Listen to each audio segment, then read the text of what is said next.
প্রিয় বন্ধুরা, আসসালামু আলাইকুম। দি প্ল্যাটফর্ম পেজে আজকের লেকচারে সবাইকে স্বাগতম। তরঙ্গ ও শব্দ অধ্যায়ের আজকে আমরা দ্বিতীয় লেকচার। আজকে আমরা যেই বিষয়গুলো নিয়ে পড়ব তা হচ্ছে, সবার প্রথমে আমরা কম্পাঙ্ক নিয়ে পড়ব, এরপর তরঙ্গ দৈর্ঘ্য, এরপরে তরঙ্গের বেগ এবং শব্দ নিয়ে কিছু জানার চেষ্টা করব।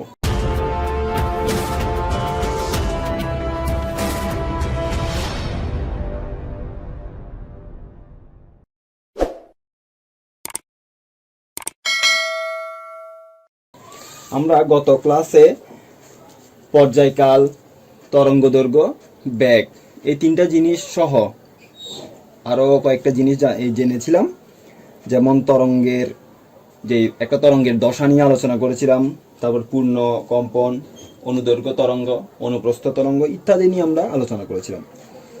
তো আজকে আমরা যেই পড়াগুলো মেইনলি করবো সেটা হচ্ছে কম্পাঙ্ক, তরঙ্গ দৈর্ঘ্য, তরঙ্গের বেগ, এই তিনটা জিনিস এবং এই তিনটা রিলেটেড সূত্র আমরা জানার চেষ্টা করব। সবার প্রথমে আমরা একটি তরঙ্গ এঁকে নিই।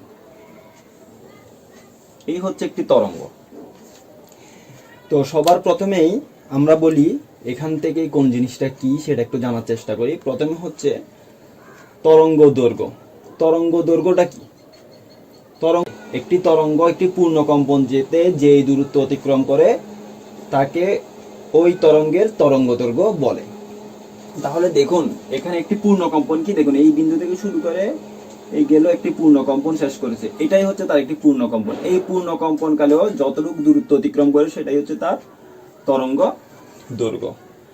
ঠিক একইভাবে আমরা আরেকটি পুরানো পড়া যাচ্ছি, সেটা হচ্ছে পর্যায়কাল। পর্যায়কাল কি? একটি পূর্ণ কম্পন শেষ করতে যে সময় লাগে, এই একটি পূর্ণ কম্পন শেষ করতে যে সময়টা লাগবে সেটাই হচ্ছে তার পর্যায়কাল। তাহলে আমরা পর্যায়কালের সংজ্ঞা অন্যভাবেও দিতে পারি। কিভাবে দিতে পারি? অর্থাৎ তরঙ্গ দৈর্ঘ্যের সমান দূরত্ব অতিক্রম করতে যেই সময় লাগে তাকে আমরা পর্যায়কাল বলতে পারি, ঠিক না? এই যে আমরা যে একটি কম্পাঙ্ক বলতেছি বা একটি পূর্ণ কম্পন বলতেছি, এই পূর্ণ কম্পনে অতিক্রান্তের জন্য যে সময়টা সেটাই হচ্ছে টি, এবং যে অতিক্রান্ত দূরত্ব অতিক্রম করতে সেটা হচ্ছে ল্যামডা, তাই নয় কি? তবে আমরা কি বলতে পারি না, ল্যামডা সমান দূরত্ব অতিক্রম করতে যে সময় লাগতেছে সেটাই হচ্ছে আমাদের কি পর্যায়কাল। ঠিক একইভাবে অন্যভাবে যদি আমরা এই তরঙ্গ দৈর্ঘ্যের সংজ্ঞা দিতে পারি, টি সময় অর্থাৎ পর্যায়কালের সমান সময় যে দূরত্ব অতিক্রম করে তাকে আমরা তরঙ্গ দৈর্ঘ্য বলতে পারি না এভাবে সূত্রটা? অবশ্যই বলতে পারি। আমরা যদি না বলে একটি পূর্ণ কম্পনে সম্পূর্ণ করতে যতটুকু দূরত্ব অতিক্রম করে এই কথাটা না বলে যদি অন্যভাবে বলতে চাই, এই দুই ভাবের মধ্যে যে কোনো একভাবে আমরা চাইলেই বলতে পারি। এরপরে আসেন কম্পাঙ্ক। মনে আছে কম্পাঙ্ক আমরা কি পড়েছিলাম? হ্যাঁ, মনে আছে নিশ্চয়ই। কম্পাঙ্ক আমরা পড়েছিলাম একক সময়ে যতটি পূর্ণ কম্পন দেয় তাকে আমরা কম্পাঙ্ক বলবো। কি একটু লিখে রাখেন, কম্পাঙ্কটা হচ্ছে কি একক সময়ে কি দেয়, যতটি পূর্ণ কম্পন দেয়।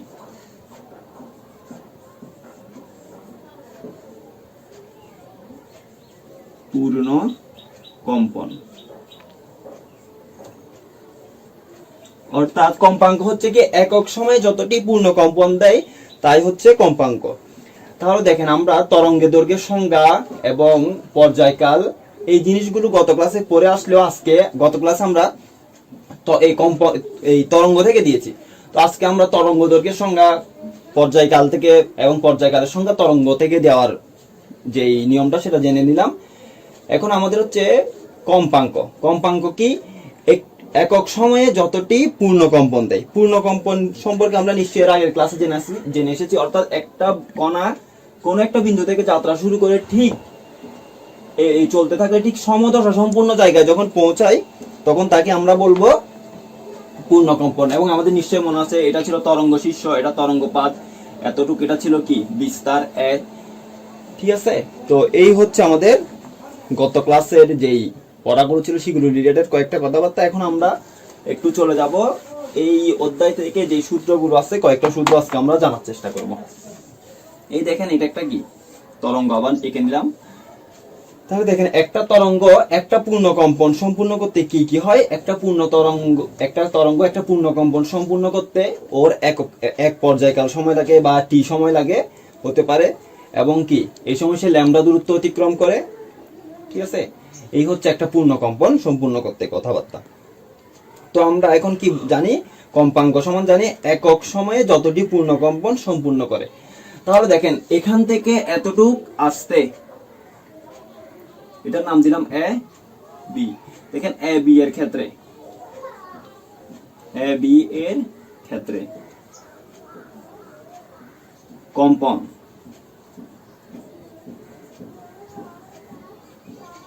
বা পূর্ণ কম্পন কয়টি? একটি। ঠিক আছে, এবং এইখানের জন্য প্রয়োজনীয় সময় কত ছিল? টি, এবং অতিক্রান্ত দূরত্ব কত? ল্যামডা। এই জিনিসগুলো আমরা জানি। একটা পূর্ণ কম্পন সম্পূর্ণ করতে টি সময় লাগে এখানে, এবং ওর অতিক্রান্ত দূরত্ব এই সময় ল্যামডা।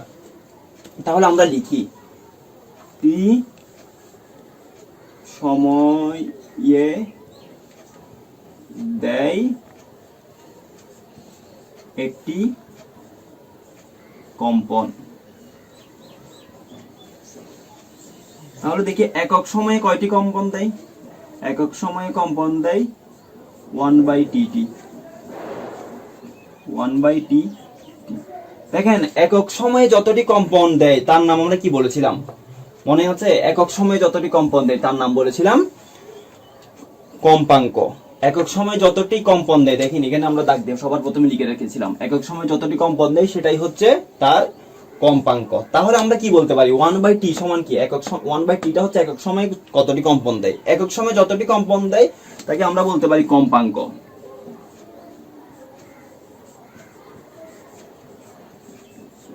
কম্পাঙ্ককে আমরা কি দিয়ে লিখি?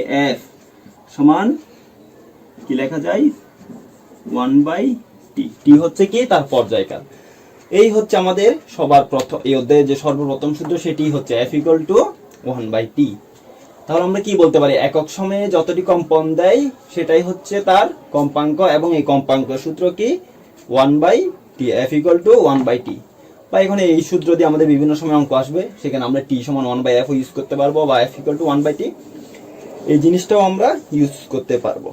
এই ছিল আমাদের প্রথম সূত্র। তাহলে এটা আমরা একটু সাইডে আমি লিখে রাখবো, তারপরেও এটা প্রমাণটা দেখিয়ে দিলাম। আমি পাশে আবার লিখে রাখতেছি যে f সমান কি? আজকের 1 নম্বর সূত্র আমরা শিখলাম f = 1/t। এই সূত্রগুলো দিয়ে আমরা নেক্সট ক্লাসে অঙ্ক করব, এবং এই জিনিসগুলো আমাদের ভবিষ্যতে এই নবম দশম শ্রেণীর পরে ইন্টার এবং ইন্টারের পরবর্তী সময়ে এই জিনিসগুলো আমাদের অনেক কাজে দিবে। এবার দেখেন একটা কম্পন ঠিকই একটা, এবং এই সময় অতিক্রান্ত দূরত্ব ল্যামডা, সময় হচ্ছে টি। দেখেন একটা পূর্ণ কম্পনের জন্য ও কতটুকু দূরত্ব অতিক্রম করে? ল্যামডা। আবার লিখি, একটি পূর্ণ কম্পনে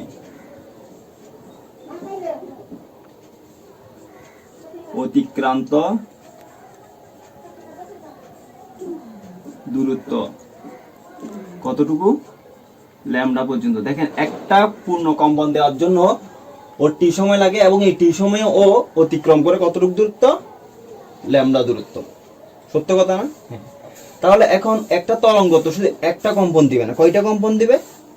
অবশ্যই কি অনেকগুলো কম্পন দিবে। ধরলাম সেটা কি f টা কম্পন দিছে, অর্থাৎ একটা এই f পরিমাণ যদি কম্পন দেয় তাহলে ওর জন্য কি লাগবে?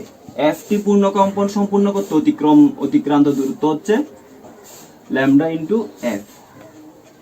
ঠিক আছে, এই যে লিখলাম এটাই হচ্ছে ওর কি? ব্যাক। b = f lambda. এটা অনেকের বুঝতে অসুবিধা হতে পারে।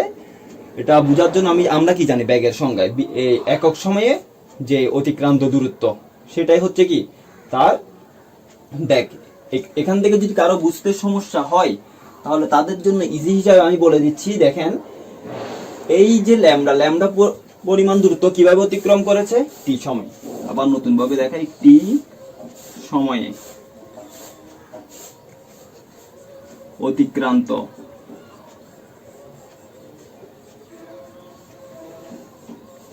দূরত্ব কতটুকু?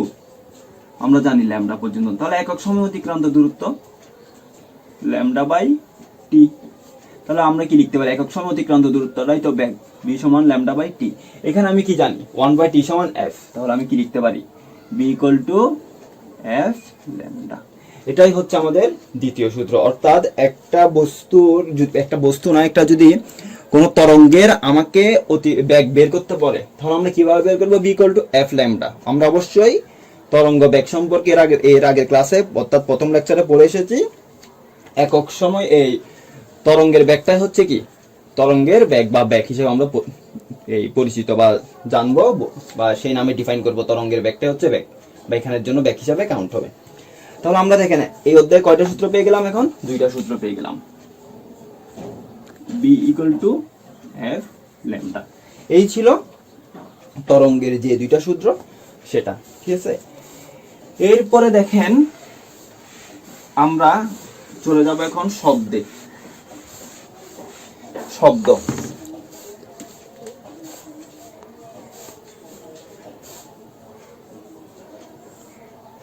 দেখেন শব্দ কি, নিশ্চয়ই আপনারা যা বলবেন শব্দ কি, অনেক আগে থেকে পড়ে আসছেন।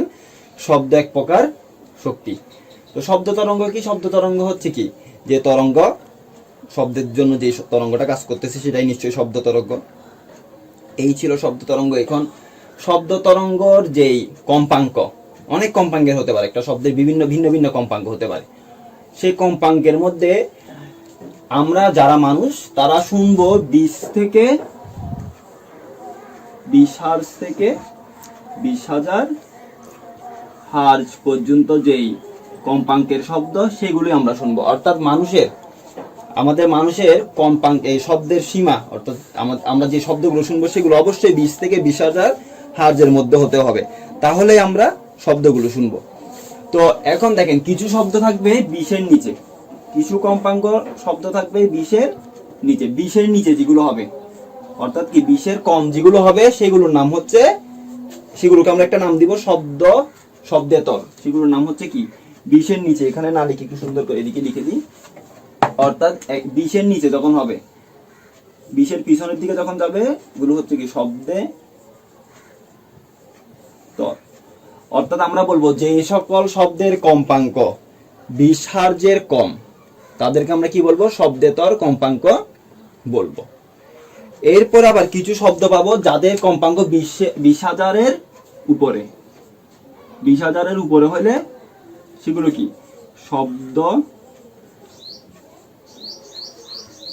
শব্দোত্তর, ঠিক আছে। এরকম না, বানানটা ভুল হইল, সেগুলো হচ্ছে শব্দোত্তর।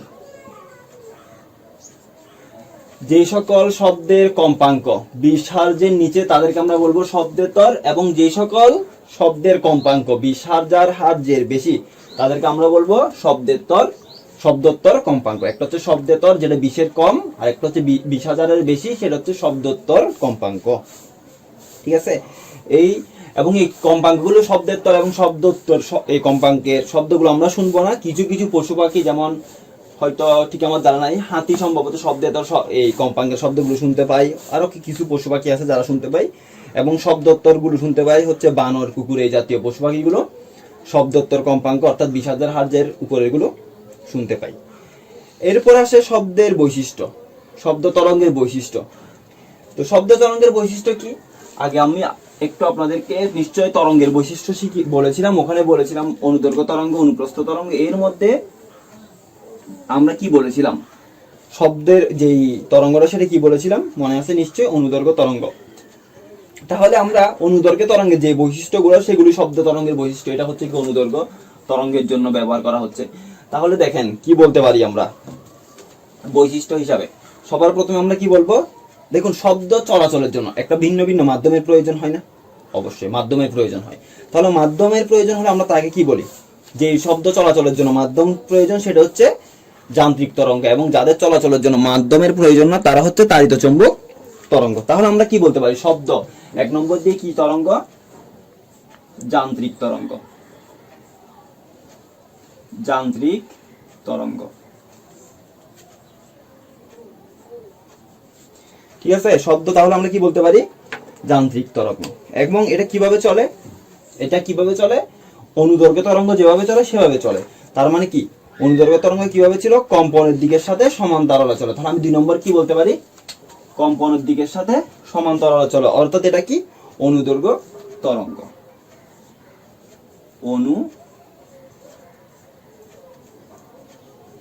দৈর্ঘ্য তরঙ্গ। এবং এটার জন্য 3 নম্বর কি বলতে পারি, মাধ্যম, শব্দ চলাচলের জন্য মাধ্যম প্রয়োজন।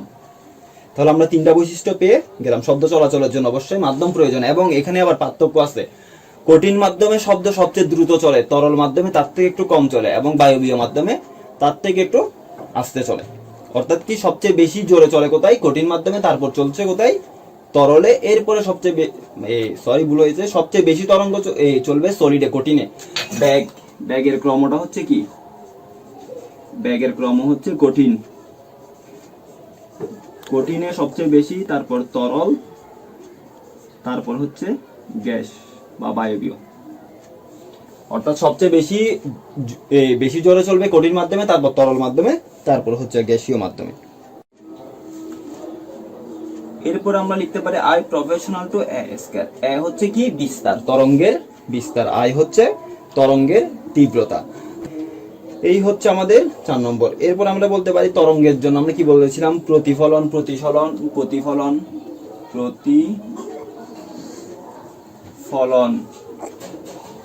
তারপর প্রতিসরণ, এবং কি হয়, এবং উপরিপাতন হয়। এবং এর বেগ কি, তাপমাত্রার উপর নির্ভরশীল। বেগ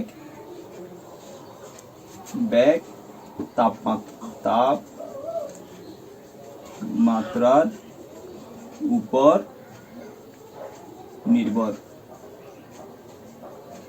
নির্ভরশীল। ঠিক আছে, এই ছিল আমাদের শব্দ তরঙ্গের বৈশিষ্ট্য। আমাদের এগুলো মনে রাখতে হবে। শব্দ তরঙ্গ একটি যান্ত্রিক তরঙ্গ, এটি অনুদৈর্ঘ্য তরঙ্গ, এবং এর বেগ মাধ্যমের উপর নির্ভর করে, এবং I proportional to A square, প্রতিফলন, প্রতিসরণ, এবং কি পরিবর্তন হয়।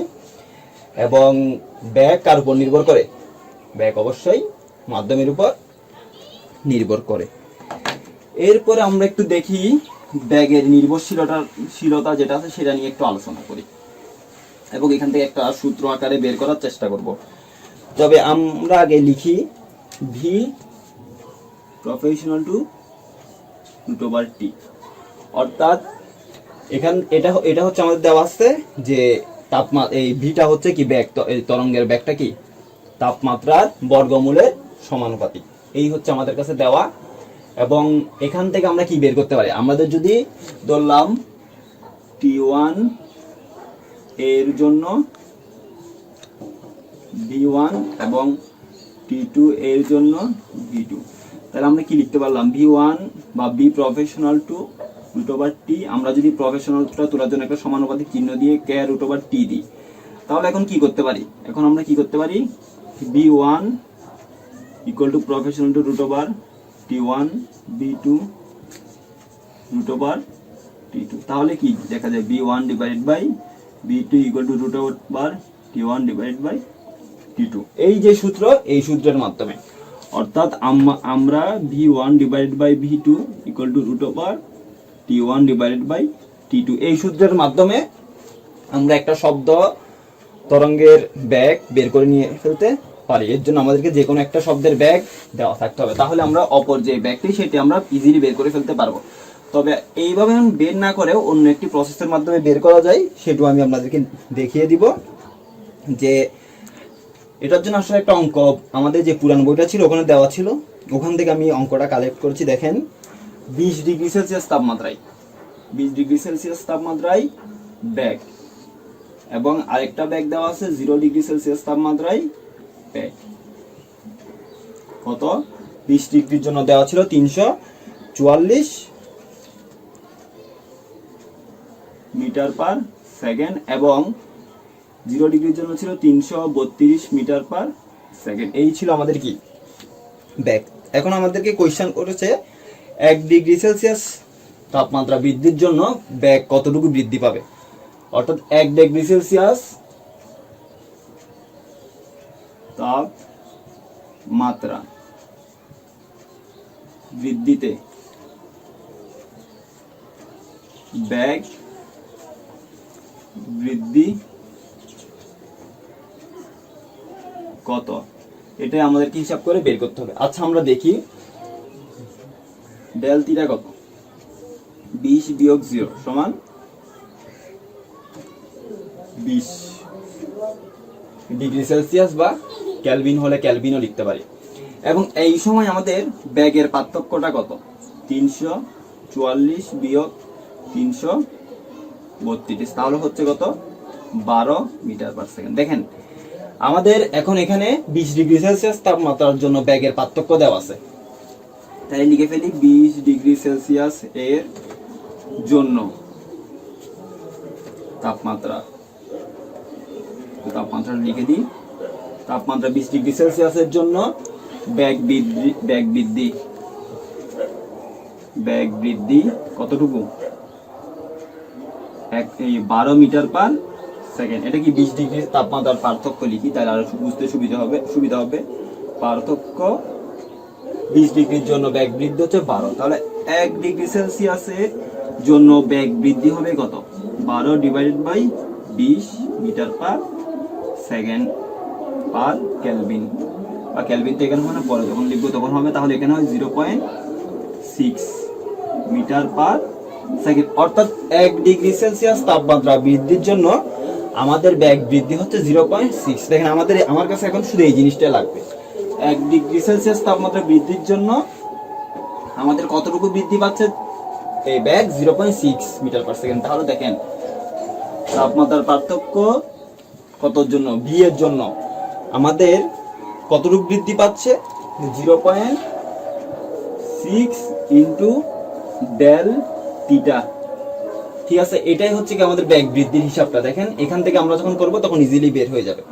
ডেল ভি সমান কি ছিল, ভি 2 বিয়োগ ভি1 equal to 0.6 into del theta, অর্থাৎ ভি2 মানে একটা নির্দিষ্ট তাপমাত্রায়, ধরলাম টি তাপমাত্রায়, সমান হচ্ছে আদি যোগ 0.6 ইন্টু ডেল থিটা। এটাই হচ্ছে কি তাহলে নির্ণয় সূত্র।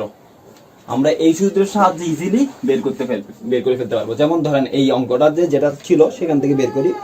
আমাদের দেখেন ভি1 দেওয়া আছে কত, 300, 0 ডিগ্রিটা আমরা ধরলাম 300 কত 32, এবং কি বের করতে পারি এখান থেকে আমাদেরকে যদি ডেল থিটা বের করি, ডেল থিটা হচ্ছে কত, 20 ডিগ্রি সেলসিয়াস এ বসিয়ে দিলাম, তাহলে কত 332 যোগ 0.6 ইন্টু 20, তাহলে দেখবেন হিসাব করলে দেখবেন 344 মিটার পার সেকেন্ড চলে আসবে।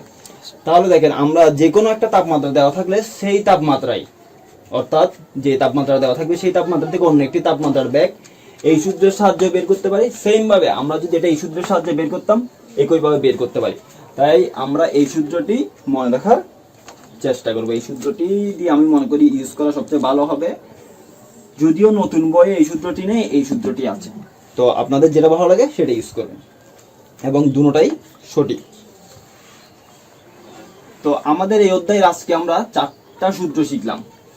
কি, F = 1/T, B = F lambda, B1 / B2 = √T1 / T2, এবং একটা নির্দিষ্ট তাপমাত্রার জন্য ব্যাগ কিভাবে বের করব, ওই তাপমাত্রার ব্যাগ সমান হচ্ছে আদি ব্যাগ যোগ 0.6 ইন্টু ডেল থিটা। এখানে ডেল থিটাটা কি, এই দুই তাপমাত্রার পার্থক্য। ঠিক আছে, এবং এই সূত্র দিয়ে হিসাব করলে আমরা ইজিলি অনেক কিছুই করতে পারবো। যখন আমরা ম্যাথ প্র্যাকটিস করব তখন আমরা এই জিনিসগুলো নিয়ে কাজ করব। আমরা নেক্সট ক্লাসে এই রিলেটেড কিছু অঙ্ক এবং আমাদের সমুদ্রের গভীরতা নির্ণয়ের কয়েকটা অঙ্ক আছে, এই জাতীয় জিনিসগুলো দেখার চেষ্টা করব।